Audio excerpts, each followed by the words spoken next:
Olá! Está entrando no ar a 8ª Semana de Poesia. E para este último programa, reservamos Poeses. Este documentário, produzido especialmente pela equipe da TV Escola para esta programação, vai falar sobre poesias que parecem fazer parte da memória coletiva. Sabe aquelas frases que repetimos e que por vezes até esquecemos que vieram de um poema? Como Deus, ó Deus, onde estás que não respondes? Vou-me embora para Passárgada. Ou, no meio do caminho tinha uma pedra. Por que será que estes e outros versos fazem tanto sucesso, Ceissa? Quais são as características necessárias para agradar ao público, a ponto de sair das páginas dos livros e cair na boca do povo? São as rimas? A musicalidade? Ou os temas das poesias? Nossa equipe conversou com especialistas, professores e poetas para tentar desvendar esse mistério. Mas antes, dá uma olhada na nossa programação do dia.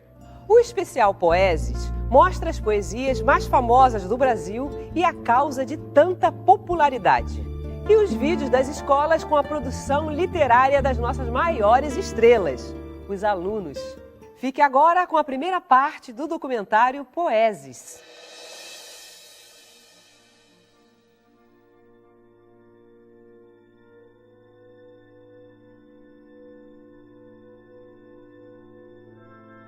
E agora? A festa acabou, a luz apagou, o povo sumiu, a noite esfriou. E agora, José? Teu potente braço rogue através dos astros e do espaço, perdão para os gritos meus. Tinha uma pedra no meio do caminho. Na terra tem tinha uma palmeiras pedra. onde canta o sabiá. As aves que aqui gorjeiam, não gorjeiam como lá. Lá sou amigo do rei, lá tem a mulher que eu quero, na cama que escolherei.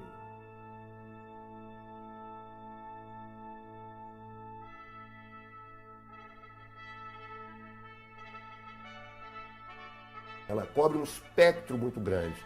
Então, para a gente chegar na poesia literária, que é onde a gente quer chegar, você tem que pensar que poesia pode significar, você fala assim, por exemplo, a poética de um cineasta, a poética de um arquiteto, a poética. Então, num sentido bem amplo, poesia, poética, é simples criação, criatividade, é o toque de criatividade, né? Agora, você pode restringir isso e aí você pode definir a poesia como a arte verbal, a arte da palavra, né? Mas você ainda está sendo bastante genérico, porque isso aí pode envolver a poesia falada, a poesia cantada, da canção, né?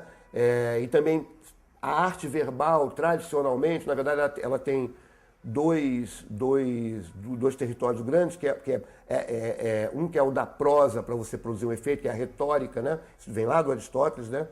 Outro que é da própria poética, que aí o efeito que você vai produzir é muito mais emocional, né? Poesia, na sua definição mais crua e, portanto, muito insuficiente, mas ela é o gênero literário inverso. A poesia, o encantamento da poesia é turbulento, é mudar tudo pelo avesso, mostrar o avesso. A prosa não, a prosa é linear, a prosa, né? Porque a prosa, ela é horizontal. Eu diria mais, a prosa é deitada, a poesia é vertical. A poesia, ela, entende, está em pé, né? Ela vem de baixo, de cima para baixo na página. A prosa não, a prosa é linear, a linearidade da horizontalidade. Mas eu acho que a poesia, nesse sentido, é uma maneira muito específica de uma percepção do mundo. E essa percepção do mundo, né, ela se dá numa linguagem que tem certas especificidades, que são especificidades amplas. Também não é necessário que você tenha assim, rimas ou métrica, quer dizer, mas é uma linguagem, na verdade, né? Eu acho que, como a literatura, de modo geral, como as artes, elas criam o mundo. Eu acho que no próprio sentido da palavra poesia, né, da origem grega, né, do verbo poien, que é criar. Então a poesia se cria com a linguagem, né? A poesia é uma provocação do ser, né? Aquilo que eu falava antes. O poeta busca, entende, um lugar bom. o lugar feliz. Mesmo quando ele canta as suas dores, né, as dores do amor, é para buscar o amor absoluto. Quer dizer, a gente hoje falar em amor absoluto é uma coisa, né, um tanto assim, né, mas é o que o poeta busca. Essa coisa da sensibilidade, né, e desse trabalho é que o Drummond também diz num trechinho, numa pequena crônica, né, chama uma coisa simples. Assim, o que incrédulo, quando vê a coisa simples, né, esquece que a coisa é simples por depuração, que precisou de todo um trabalho formal, etc, etc, né? E ele pergunta assim, e não havia mais nada? Eu disse, havia, mas o gato comeu e ninguém viu o gato.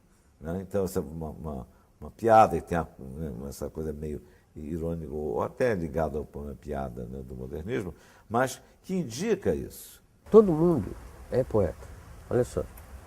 Não tem, isso é que o poeta exercita mais essa potencialidade. Todos os homens são potencialmente poetas, só que o que acontece? Você tem que se dedicar e o poeta tem que se abstrair, né?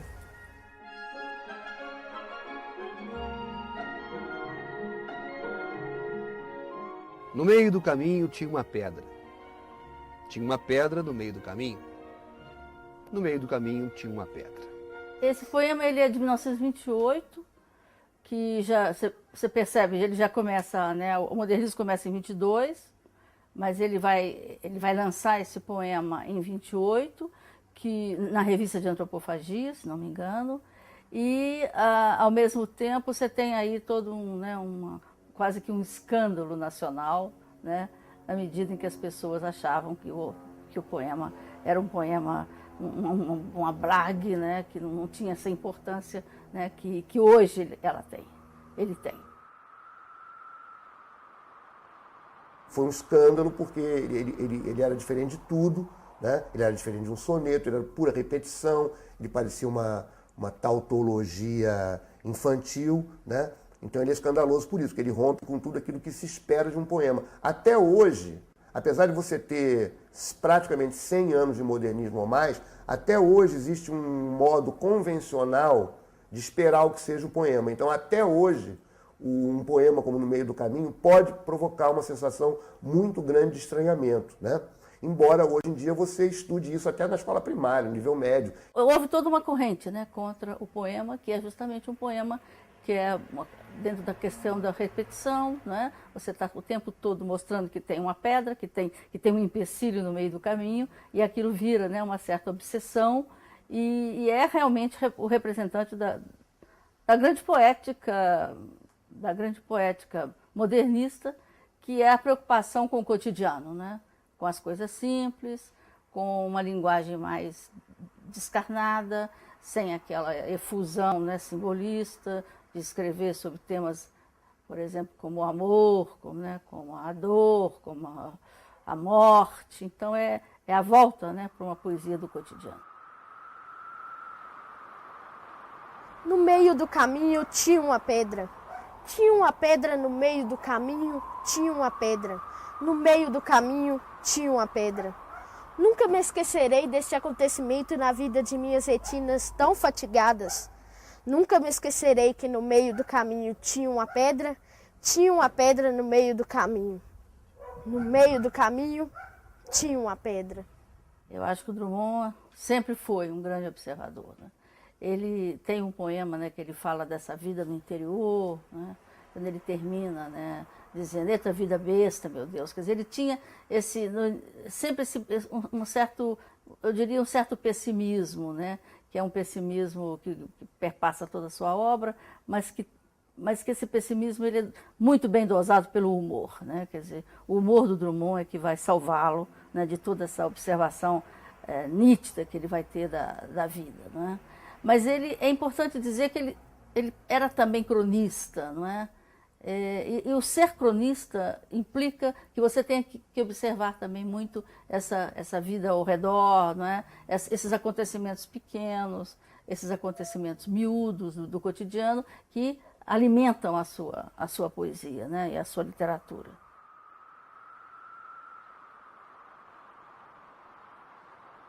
O Drummond ele é sarcástico, ele é irônico, ele é desconstrutivo, ele é dessacralizador, né? Mas eu não diria que ele é pessimista, pelo contrário.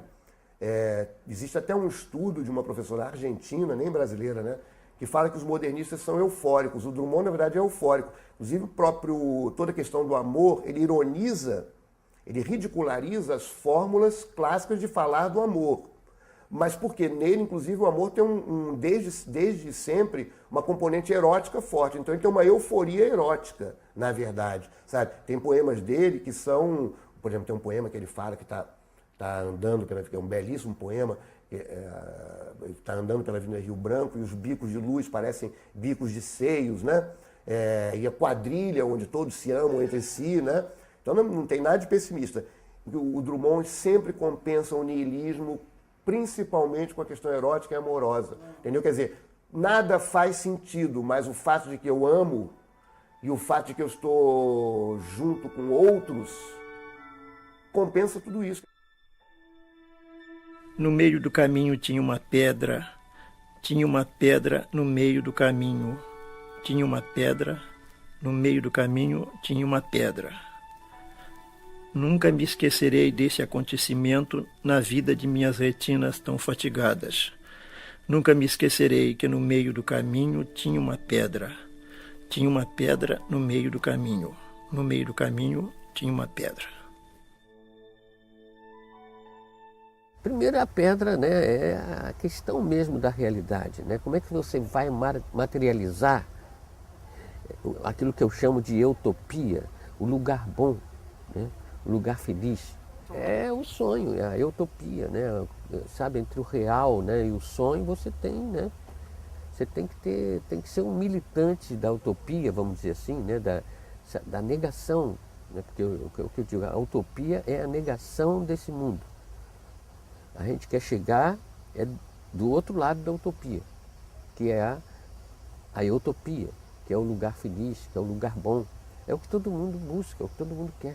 Agora, isso não pode representar vocês, né? Destruir os outros. Eu acho que a poesia ela pode ter todo um lado autobiográfico, não é? Mas não interessa, né? Acho que a crítica é dizer se essa pedra existia realmente na vida do Drummond, não é? Eu acho que é justamente por o inusitado do objeto, né? Que é uma pedra, e que com isso você pode interpretá-la de várias maneiras, né? Quer dizer, essa pedra representa realmente o empecilho, né? Os problemas, né? Esse caminho que é sempre um caminho tortuoso, né? Na vida das pessoas, e que tem eu acho que tem toda uma herança de Dante, né? Com a questão da pedra, da poesia do Dante. Esse poema, na verdade, ele é uma brincadeira erudita, ele é uma brincadeira altamente erudita. Mas, pela sua estrutura simples, ele se popularizou como um exemplo de antitradição, né? Porque ele é um poema que é contra a tradição da poesia, ele vai contra a tua expectativa. Mas ele é uma brincadeira com a Divina Comédia do Dante. O marinheiro de primeira viagem, né, que resolve começar a ler a poesia brasileira, será que ele precisa saber que esse poema é uma brincadeira com a Divina Comédia? Porque ele começa com no meio do caminho. No meio do caminho para as pessoas eruditas, para as pessoas que têm uma cultura erudita, elas sabem que essa é uma frase clichê, que é a frase que inicia a Divina Comédia do Dante, né? Nel mezzo del cammino. Então, frequentemente se usa na cultura erudita essa expressão, no meio do caminho, nel mezzo del cammino, isso há séculos e séculos e séculos. Então, Drummond, como um típico poeta modernista, ele faz dessa citação erudita clichê, né, que poucos conhecem, porque só conhecem as pessoas que têm uma cultura vasta, né? Como um típico poeta modernista, ele transforma isso numa brincadeirinha banal, entendeu? E o nel mezzo del cammino vira no meio do caminho, tinha uma pedra, uma repetição, né? Então você pode aprofundar um pouco, você pode ter uma leitura ignorante do poema, você não precisa saber da Divina Comédia, nem de 7 séculos de erudição, para fazer uma interpretação. É possível fazer uma interpretação, desde que você aceite que aquilo é um poema e não uma besteira. Toda a república quer expulsar o poeta, porque o poeta incomoda. Incomoda, porque ele fala uma outra linguagem. ele fala exatamente a verdadeira linguagem da tribo, né? Do coletivo. Mas às vezes essa linguagem é perigosa. A poesia é perigosa. O poeta quer buscar a felicidade, lógico, a sua, né? A garota mais bonita, a mulher mais bonita, né? Entende? Ou sabe, o melhor lugar, entende? Esse o melhor lugar que eu falo dentro da utopia, né? E os outros não, os outros acham que tudo passa pela chave do cofre, pelo banco, pelo quanto você tem na tua conta bancária. A recepção também conta, né? Na poesia, você sabe disso, na literatura, né? A recepção também conta. A mudança no leitor é também a mudança na obra. O poema, quando você tinha 15 anos, quando você vai ler com 25, ou com 50, ou com 70, né? A leitura nem sempre é a mesma, ela muda. Ou o sentido da própria teoria da recepção é isso, né? Não é uma coisa, não é buscar uma essência, né? É toda uma construção que, enfim, a leitura, que não é só uma leitura mecânica, a produção de sentido, né? É isso, é uma construção do sentido através dos elementos, né? Poesia pode-se dizer que a linguagem poética é uma linguagem por imagens, é uma linguagem metafórica e, portanto, tem uma alta dose, um alto grau de criação, né? E, portanto, todo poema dá margem a múltiplas interpretações. Agora, existem poemas mais abertos e poemas menos abertos.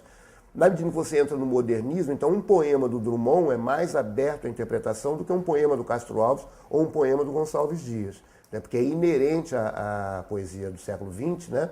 Mas não apenas a poesia do século XX, né? Você tem autores, você tem períodos onde o poema é mais aberto, ou seja, mais difícil, né? Porque quanto mais aberto a muitas interpretações, mais o poema é difícil de você captar um sentido imediato, né?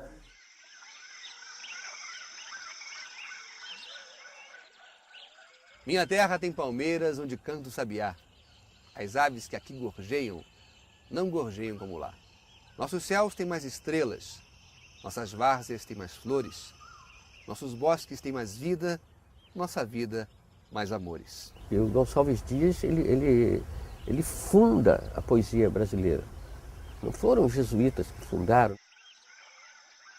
Muita gente tem vontade de escrever poesia porque a Canção do Exílio marcou tanto, né, que quer fazer uma Canção do Exílio também. E, além disso, o Canção de Exílio trata de um tema fundamental, que é a relação da cultura brasileira com a cultura, do aqui com lá, do Brasil com lá fora, do Brasil com a Europa, né? Nosso sentimento de querer ser europeu e não querer saber que não é, de querer ir para a Europa, de querer voltar. Então, ele mexe muito com isso. É a certidão de nascimento da poesia brasileira. Da poesia brasileira romântica, quando o Brasil se torna um país independente, a Canção do Exílio é o poema que simboliza a nossa independência poética, artística, cultural, né? O poeta aí que funda, né, o caminho da lírica no Brasil, né, é Gonçalves Dias. Em cismar sozinho à noite, mais prazer encontrei lá. Minha terra tem palmeiras onde canta o sabiá.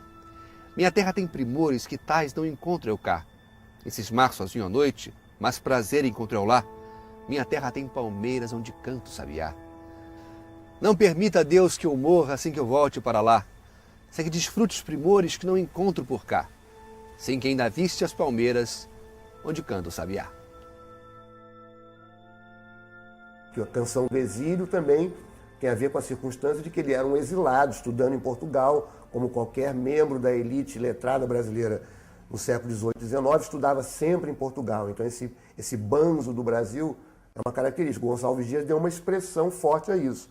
É bem diferente, por exemplo, da América Hispânica, onde, digamos, a elite letrada estudava nas universidades da própria América Hispânica. Eles não iam para a Espanha, né? No Brasil, então, você tem esse banzo transoceânico sempre presente, né? Que há uma questão, né, na poesia, que é buscar uma identidade brasileira. Isso está presente em Gonçalves Dias diretamente, né, quando ele busca o índio, né? Que nós temos 3 matrizes, né, que se fundem, que se sintetizam, que é o índio, que é, né, o nosso primeiro, né, o habitante, né, o português, né, que chega aqui, né, com os conquistadores, né, e, né, depois, é lógico, os escravos, os africanos, que trazem toda aquela riqueza da África, né, em todo o aspecto, né, a sensualidade negra, né.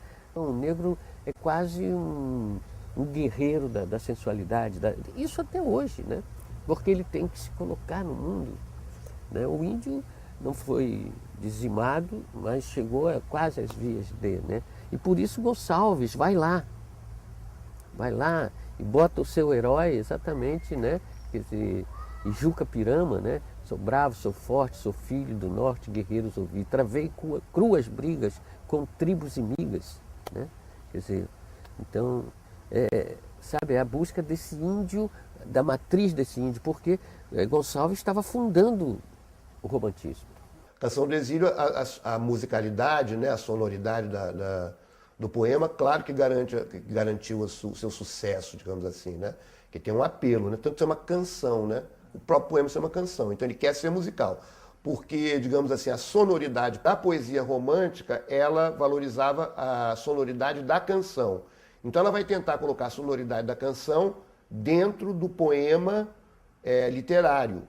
O poema literário no século XVIII, ele era pouco transformável em canção, embora existisse. Mas no século XVIII, por exemplo, havia uma separação entre, por exemplo, o compositor de lundu, de modinha e tal, era uma coisa, você tem poetas grandes, né, Caldas Barbosa e tal, e o poeta literário, que era um sujeito erudito, que fazia aquele poema em versos muito erudito, muito difícil de entender, e que era lido nos saraus. Então você tinha uma separação.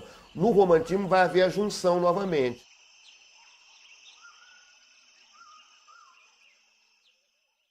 Espero que você esteja gostando do nosso vídeo. Vamos a um rápido intervalo, mas antes, deixamos uma pergunta no ar. Que poeta brasileiro escreveu versos considerados mórbidos e baseados na linguagem científica, muito admirados até hoje no Brasil? Opção A, Augusto dos Anjos.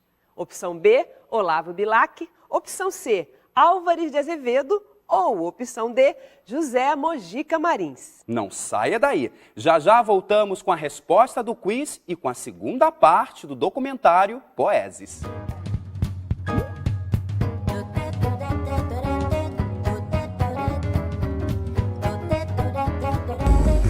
Minha terra tem palmeiras, onde canta o sabiá. As aves que aqui gorjeiam, não gorjeiam como lá. Nossos céus têm mais estrelas, nossas várzeas têm mais flores. Nossos bosques têm mais vidas, nossas vidas mais amores. Em cismar sozinho à noite, mais prazer encontro eu lá. Minha terra tem palmeiras, onde canta o sabiá. Minha terra tem primores, que tais não encontro eu cá. Em cismar sozinho à noite, mais prazer encontro eu lá. Minha terra tem palmeiras, onde canta o sabiá. Não permita Deus que eu morra, sem que antes volte para lá. Sem que desfrute dos primores, que tais não encontro por cá. Sem que ainda visse as palmeiras, onde canta o sabiá.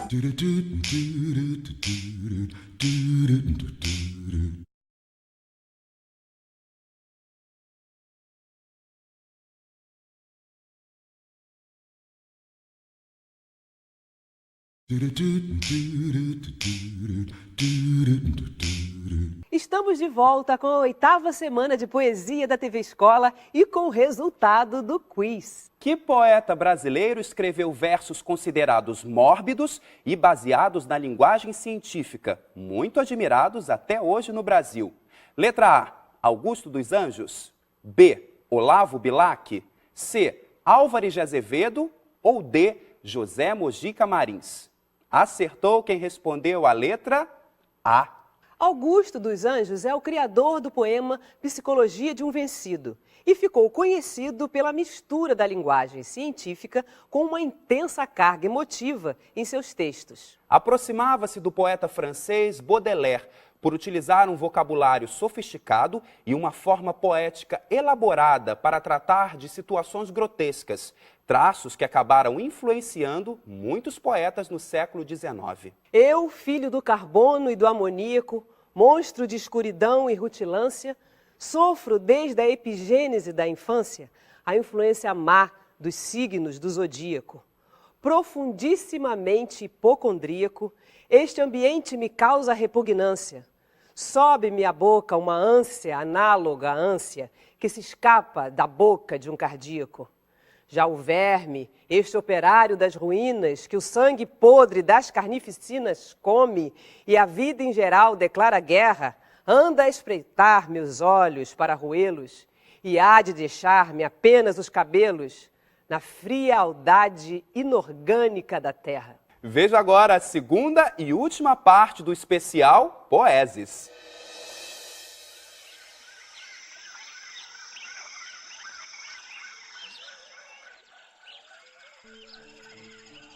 Vamos embora para Pazárgada. Lá sou amigo do rei. Lá tem a mulher que eu quero na cama que escolherei. Vamos embora para Pazárgada. Vamos embora para Pazárgada. Aqui eu não sou feliz. Lá a existência é uma aventura de tal modo inconsequente que Joana, a louca de Espanha, rainha e falsa demente, vem a ser contraparente da nora que nunca tive. O que é Pazárgada, né? Nem que você vai procurar na enciclopédia, ou naquela época, hoje no Google, vai aparecer lá uma cidade acho que da Pérsia, não sei o que, etc. Não importa isso, a localização geográfica, porque na verdade não é isso, né? Quer dizer, o que é essa coisa, vamos embora para Pazárgada? É, de certa maneira, um tema do distanciamento, do exílio, da utopia, que são traços também modernos, né? Então, porque lá, o que eu sou amigo do rei, vou ter as mulheres que eu quero na cama. Então, há todo um mundo idealizado, um mundo, quer dizer, onde você pode realizar os sonhos, etc., através da palavra que funda esse tipo de coisa, né? Isso é uma atitude romântica e que se explana pela poesia do Bandeira. Porque a Pazárgada é uma utopia bem pessoal, quase que hedonista, né? O Manuel Bandeira tem muito isso, esse alumbramento, esse prazer corporal. Lá sou amigo do rei, lá tenho a mulher que quero, na cama que escolherei. Então, essa libertinagem, essa liberdade, né, do Bandeira está sempre muito associada a prazeres pessoais, né? Muitos até chamaram Bandeira de um poeta menor, né? Como se fosse assim, só preocupado com essas questões egoísticas, digamos assim, do corpo, né? Mas ele traz justamente essa dimensão corporal, né? Diária, cotidiana, né? Ele chama de alumbramento, né? Que é um poema que o Davi Arrigoti estuda, né? Essa coisa toda, né? Que seria o quê? Essa revelação simbólica da poesia. Pazárgada é isso. Quer dizer, Pazárgada tem a ver com um certo alumbramento, né? Com essa coisa do imaginário, né? E que pode se dar, né, nesse humilde cotidiano, na pensãozinha qualquer, no beco da Lapa. E como farei ginástica, andarei de bicicleta, montarei em burro bravo, subirei em pau de sebo, tomarei banhos de mar. E quando estiver cansado, deito na beira do rio, mando chamar a mãe d'água para me contar histórias que no tempo de menino Rosa vinha me contar. Em Pazárgada tem tudo, é outra civilização. Tem um processo seguro de impedir a concepção, tem telefone automático, tem alcaloide à vontade, tem prostitutas bonitas pra gente namorar. Aquele jogo do cá e do lá, né? Então, lá eu terei o quê, né? Lá eu sou amigo do rei, lá eu vou ter as mulheres que eu quero, lá eu vou ter os sonhos, vou ter os alcaloides à vontade, vou ter isso, vou ter aquilo. Lá e cá. Cá seria a ausência, o que não tem. O lá é o preenchimento da ausência ou da carência do cá. Quer dizer, é o jogo que está na Canção do Exílio, né? Quer dizer, então, a terra... Claro, com uma certa diferença, porque na Canção do Exílio tem uma marca nacionalista muito mais forte do que a do Bandeira, né? Embora o Bandeira também tenha, né? Então, a poesia do Bandeira tem uma marca também de brasilidade, né, de criar uma literatura brasileira. Essa poesia contemporânea, não é que ela não seja brasileira, ou a literatura brasileira, mas, quer dizer, não tem mais essa preocupação da literatura como uma marca, né, de identidade nacional. A adoção do modernismo com Bandeira é também uma adoção de uma euforia de vida, sabe, de um sobrevivente, né? E ele, assim como o Drummond, tem uma componente erótica forte, a poesia. Quer dizer, a alegria de viver no Bandeira, assim como em Drummond e muitos outros poetas modernistas, vem dessa componente erótica mesmo, né? Não é à toa que ele chama o manifesto, quer dizer, o livro dele, ele já tinha aderido ao modernismo antes, mas o livro onde ele afirma mesmo a sua posição modernista é a libertinagem, né? Então, realmente, né, tem toda uma sensualidade, que até dizem, né, que o tuberculoso tem uma sensualidade maior do que o comum, né? Eu não sei disso. Mas o fato é que ele supera um pouco a melancolia, mas ele continua tematizando a morte, né? Nunca vai abandonar um pouco esse elemento um pouco sombrio, assim, da poética dele. Mas, ao mesmo tempo, você tem nele uma sensibilidade romântica. Talvez a expressão melhor seja essa mesmo, uma sensibilidade romântica, né? E nessa sensibilidade romântica, ela está em certa tensão, talvez não seja uma contradição nem um paradoxo, né?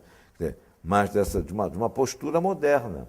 Porque, ao mesmo tempo que você tem a romantização da poesia, você tem um traço importante, né?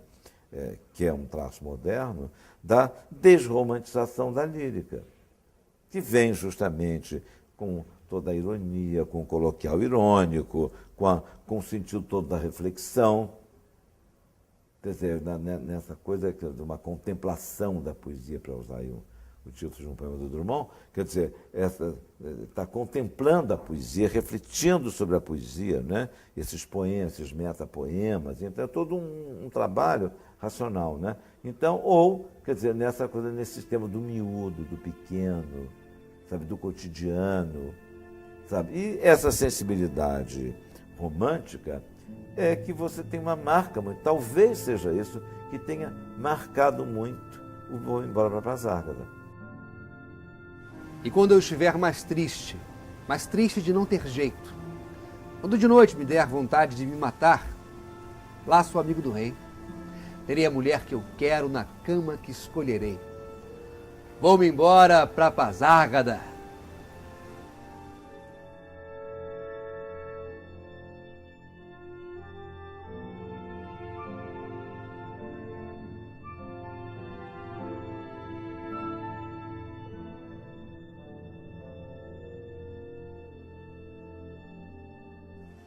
Deus, ó Deus, onde estás se não respondes? Em que mundo, em que estrela tu escondes embuçado nos céus? Há 2000 anos te mandei meu grito, que embalde desde então corre o infinito. Onde estás, Senhor Deus? Castro Alves é um dos grandes nomes do século XIX, né? Ele tem uma importância muito grande pelo fato de o século XIX ser o momento em que se está sistematizando, né, a produção literária no Brasil, já que o Brasil se torna independente a partir de 1822.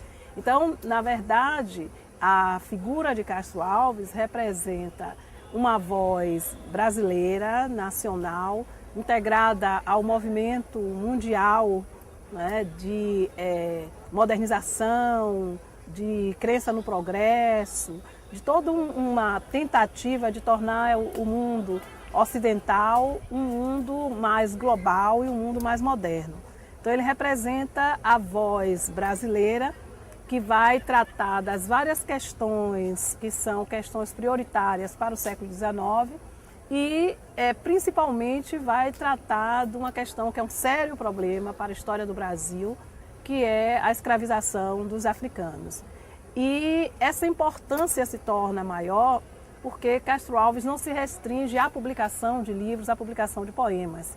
Ele é um excelente declamador de poemas. E isso torna o poeta muito mais próximo do povo. Castro Alves, as leituras de poesia do Castro Alves eram acontecimentos, era como tem depois o movimento estudantil contra as diretas, o movimento abolicionista. Você não pode separar a leitura de poesia do Castro Alves do movimento abolicionista, que era uma coisa forte na época, na Bahia, no Rio de Janeiro, em São Paulo, abraçado pelos estudantes de direito, né?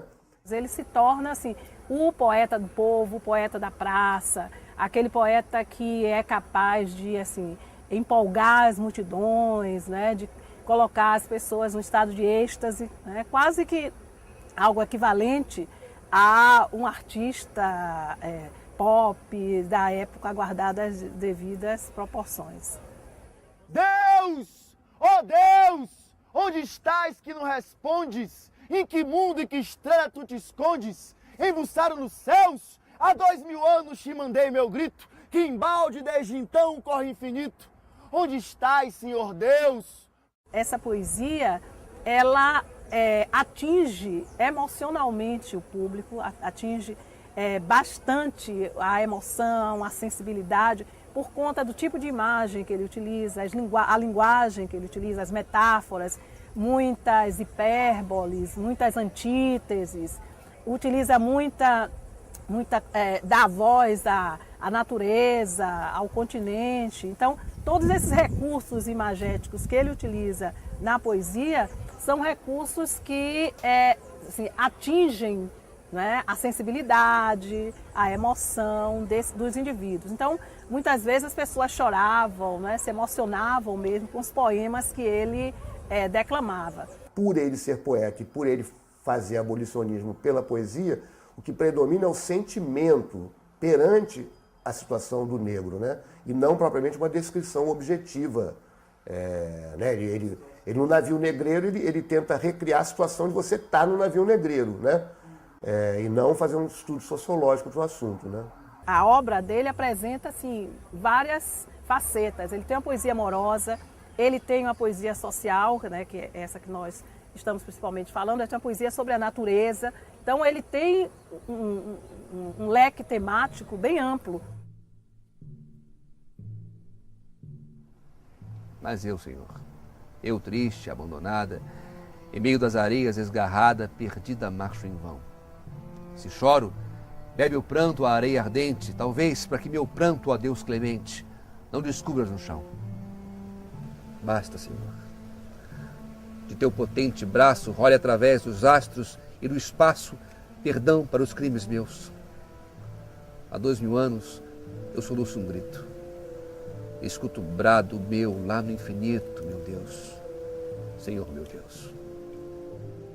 Quando se fala do romantismo no Brasil, a figura de Castro Alves, ela aparece como representante da chamada poesia social, né? Uma poesia vinculada a uma tradição francesa de Victor Hugo, uma tradição condoreira, e é uma poesia que se volta para as questões sociais da época.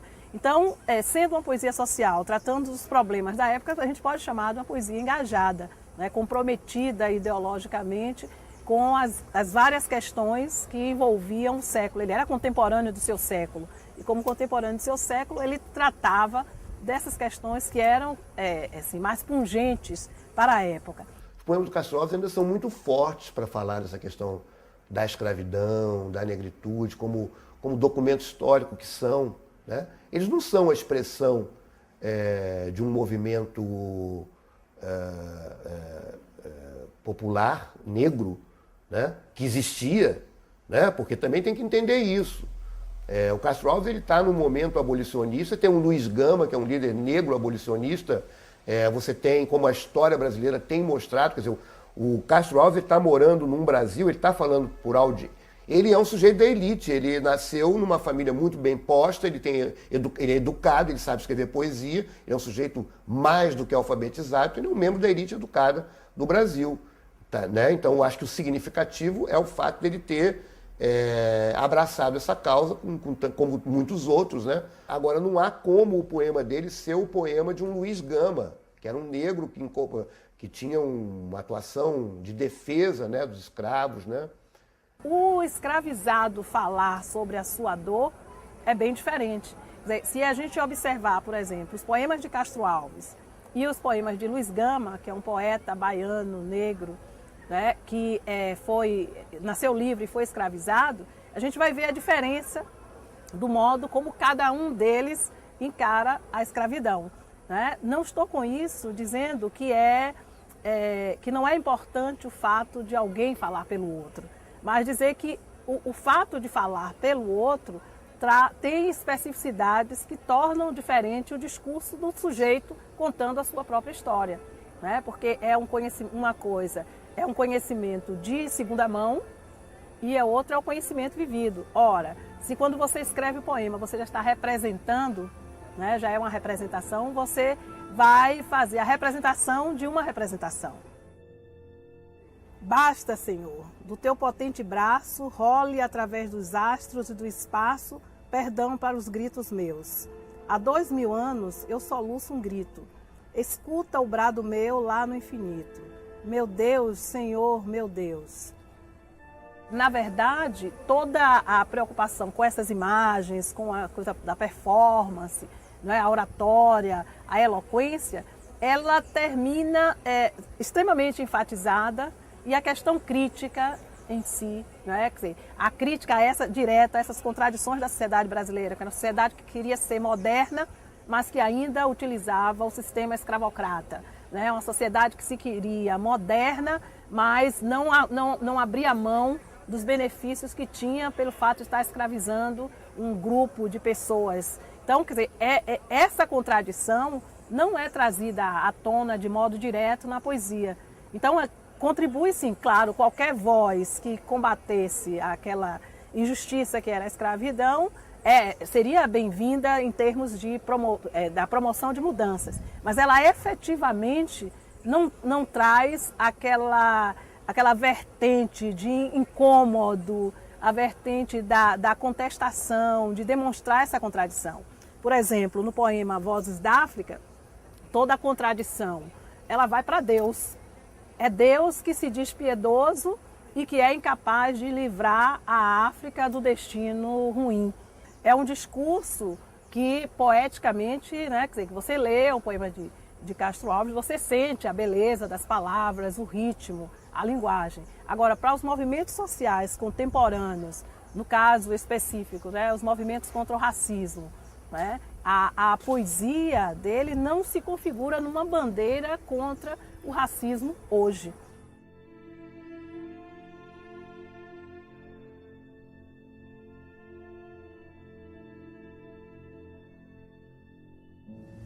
Num primeiro momento, a revolta modernista é contra a ditadura do soneto. Quer dizer, aquela forma que amordaçava, né, a poesia. Lógico que há, dentro dessa tradição, momentos gloriosos. Mas você não podia ser poeta se não fosse sonetista, se não se tivesse uma máquina, né, de fazer sonetos. Isso não só no Brasil, mas no mundo todo. Os dadaístas, os surrealistas, né? Os dadaístas iam negar toda a arte, os surrealistas iam afirmar a força do sonho, a força onírica do sonho, né? Para a poesia, para a arte. Né? Então, e o nosso modernismo vai vir exatamente dessa tradição modernista. E isso, Bandeira é um mestre nessas coisas, né? De trazer essa aproximação, né? Ao mesmo tempo esse desejo de despojamento, né? De redução ao essencial nos temas da linguagem. Bandeira é muito aquele lema do moderno, né? O menos é mais. Agora, o que é mais interessante de tudo é que as formas tradicionais, elas não terminam, elas não acabam. Simplesmente é um outro enfoque. Então, na verdade, na poesia modernista e depois, você tem as duas coisas convivendo ao mesmo tempo, muitas vezes do próprio poeta. E agora, José?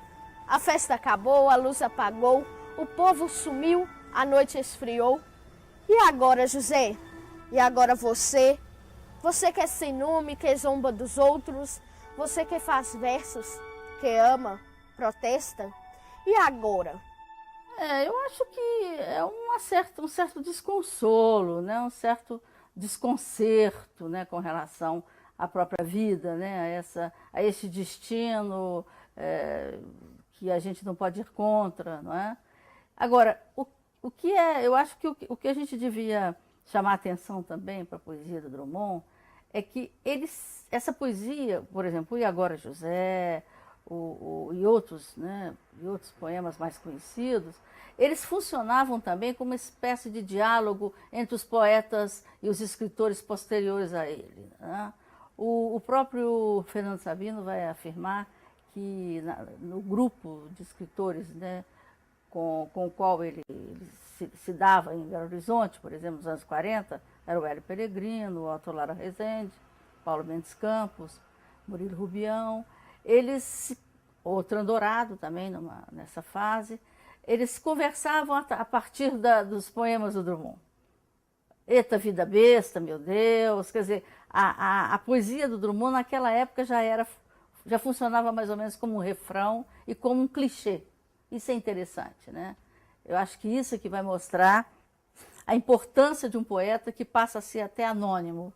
Ele é tão repetido, ele é tão citado, ele é tão falado pelos outros, né, os versos, que esses versos começam a cair no domínio público. São realmente os poemas mais estudados, né, na faculdade, na academia. Fundamentalmente é uma questão da educação. A poesia saiu da sala de aula. A poesia foi expulsa da sala de aula. Quando eu estudei, você lia poesia na sala de aula, a professora lia, você tinha que interpretar a poesia. É um pouco difícil você determinar com precisão as razões que tornam um poema popular, um poema que entra para o coração das pessoas.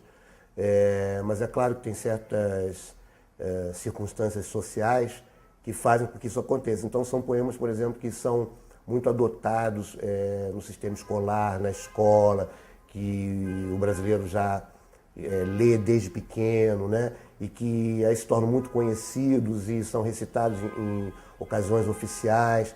Então acho que tem esses fatores assim sociais. Agora tem também os fatores propriamente poéticos, porque são poemas muito bons, mas também muito eficazes, muito simples na sua mensagem, com uma boa comunicabilidade.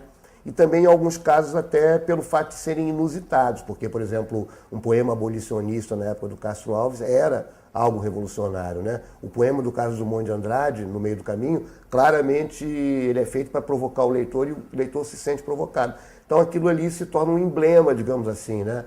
A pessoa se liga naquela mensagem e repete. Então essa combinação, né, de repetição, oficialização e ao mesmo tempo a capacidade mesmo, né, de se tornar um poema decorado, querido, repetido, né? Eu acho que isso tem a ver com todo um sentido de uma tradição. Isso vem o quê? Pela repetição. Eu acho que essa repetição passa pela escola, né? Se não é só pela escola, ela tem uma mediação da escola, de pessoas que, enfim, que depois repetem isso e outras pessoas ouvem, né? Até você esquece, por exemplo, E Agora José, que é um poema e virou um clichê, né? Virou um sintagma fixo, todo mundo repete. Ou, né? Vamos embora para Brasárgada, né? Ou Hora de Leis Ouvir Estrelas. Então, são algumas coisas que, pela repetição, né? Por uma coisa meio encantatória, que você não tem uma explicação muito racional, né? Mas que são traços, assim, talvez de uma cultura da oralidade. Você sabe, a cultura brasileira é muito marcada pela oralidade, né? Isso talvez se transmita por uma oralidade, mas que passa também pela escola.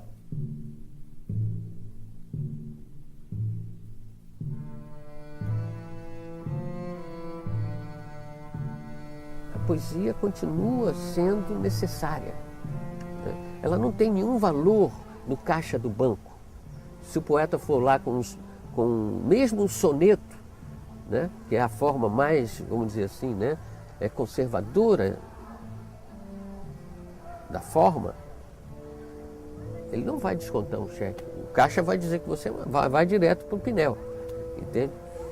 A poesia está viva mesmo porque ela não está só nos poemas, né? A poesia está em tudo, está na vida, na natureza, no contato interpessoal, no modo como as pessoas falam, no modo como as pessoas lidam com as suas emoções, seus sentimentos. Então, a poesia é vida. Eu acho que a poesia não vai morrer nunca, sabe? E ninguém tem essa preocupação, não, tem que salvar, como tem que salvar a poesia, tem que salvar a literatura, tem que salvar nada. Já está salvo, já está aí. Quer dizer, ela vai se modificando, vai entrando em outros circuitos. Você vê a quantidade de poesia que tem nos blogs, né, hoje nas redes sociais. Quer dizer, eu não estou nem vendo aí o caráter de qualidade disso ou não. Mas você tem uma divulgação muito grande. Eu acho que os poetas reclamam muito porque não vendem, né? E a poesia não é muito... Mas ela está viva, viva na música popular, né? Nós temos grandes compositores que exploram, né, de uma maneira muito, muito legal essa essa poesia dos versos, né, como o Chico Buarque, o Caetano, principalmente os mais antigos. E eu acho que os jovens estão lendo também muita poesia, mesmo através, né, de outro tipo de música, como o rap, etc. Mais viva do que nunca. No Brasil está vivíssima nesse momento, tanto nas manifestações mais performáticas, quanto na poesia sofisticada. Tem uma geração jovem de escritores muito culta, sabe? Extremamente culta, talvez a mais... Atualmente o Brasil talvez tenha o maior número de poetas realmente eruditos, mas não eruditos no sentido naftalínico ou pedante, né? Porque, como eu estava dizendo antes, a erudição hoje pode envolver uma letra dos Smiths, entendeu? Uma letra do Bob Dylan, uma canção do Noel Rosa, uma cena de cinema. Então a erudição ela também foi explodida pela cultura, né? Mas acho que a poesia está muito viva, tem livros de poesia maravilhosos, né? Tem revistas como Inimigo Humor, tem sites, né? No Portal Literal, enfim. É um mundo assim que dá para você percorrer muitos e muitos caminhos dentro dele, né? Eu sinto exatamente pulsar em mim aquilo que o poeta buscou, que é essa utopia, esse lugar bom, né? Essa utopia, esse lugar feliz, esse lugar bom que o poeta busca numa esfera universal, local e universal, porque no singular está o universal e no universal está o singular, né? Aí vou acabar com o poeta, né? Goulart, durante o seu tempo lá de professor visitante da UERJ, de poeta visitante, fez esse livro com os alunos da oficina. E no prefácio tem: o papel da poesia é afirmar a humanidade do ser humano, ou seja, reinventá-lo enquanto defensor dos valores fundamentais da vida, em contraposição à sua banalização.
E para fechar o nosso programa com chave de ouro, vamos chamar os nossos maiores parceiros na produção da Semana de Poesia. Alunos de todo o Brasil que participam de projetos de poesia e mandam seus vídeos para serem exibidos aqui na TV Escola.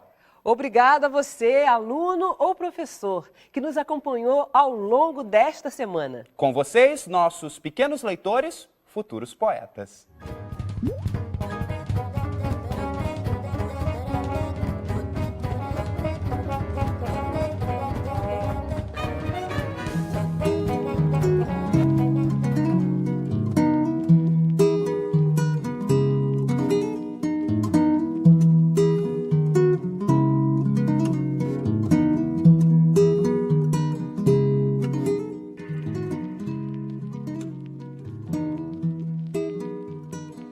Gosto dos venenos mais lentos, das bebidas mais amargas, das drogas mais poderosas, das ideias mais insanas, dos pensamentos mais complexos, dos sentimentos mais fortes. Tenho um apetite voraz e os delírios mais loucos. Será que a sorte... Ei! Você! Você pode até me empurrar de um penhasco, que eu vou dizer, e daí? Eu adoro voar. Não me deem fórmulas certas, porque eu não espero acertar sempre. Não me mostrem o que esperam de mim, porque eu vou seguir meu coração. Não me façam ser quem não sou. Não me convide a ser igual, porque sinceramente sou diferente. Não sei amar pela metade, não sei viver de mentira, não sei voar de pé no chão. Sou sempre eu mesmo, mas com certeza não serei o mesmo para sempre.